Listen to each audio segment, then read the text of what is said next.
This is an open letter to the King of England. I'm reminded of a time when the Lobengula King sent a message to you. I often wonder about their journey. We now live in a very connected world, and it is my hope that this message reaches you. A heartfelt address to King Charles, a cry from the depths of history. Dear King Charles, may this message traverse the annals of time and space, reaching your consciousness with the echoes of history and the cries of those silenced by circumstance. It is a plea that emerges not from anger or resentment, but from the depths of a shared humanity, seeking solace in the acknowledgement of our intertwined destinies. As I stand upon the crossroads of the past and present, I am compelled to share the story of a lineage that bears the mark of your empire's legacy. Born within the embrace of a British colony, my early days were imprinted with the indomitable spirit of those who treaded the paths you laid. Education came in the shadow of your influence, molding me in the ways of your world, even as my heart beat to a rhythm older than your dominion. Yet, as the wheels of time spun their ceaseless cycle, the pendulum of fate swung in a different direction.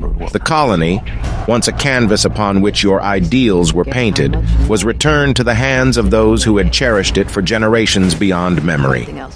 In this transition, the tale diverges for those who walked your path. For those fortunate enough to trace their lineage in ink, the journey returned to the Mother Island, a land that both welcomed and challenged the descendants of the empire. But for the rest of us, those without a paper trail woven with British threads, life took a different course.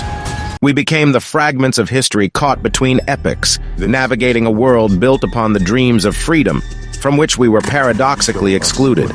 Our women, once pillars of strength and grace, found themselves relegated to shadows cast by privilege, reduced to whispers and clandestine rendezvous with the elite.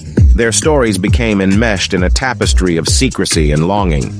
Meanwhile, many of us were left wandering the margins of society, finding refuge near shopping centers and street corners, striving to survive in a world that seemed to have forgotten us.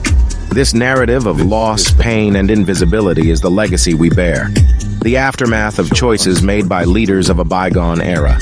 And yet, I pen this message not to lay blame, but to seek a bridge of understanding across the chasm of time.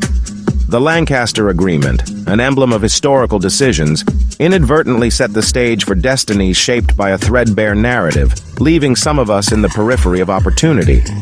As you receive this message, King Charles, know that it is an earnest plea for recognition and empathy.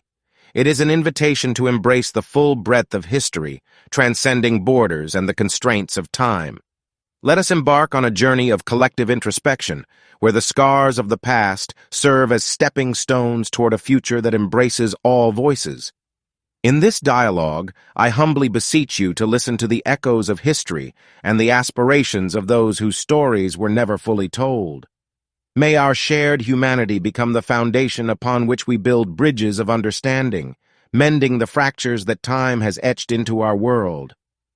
With heartfelt reverence, Thomas,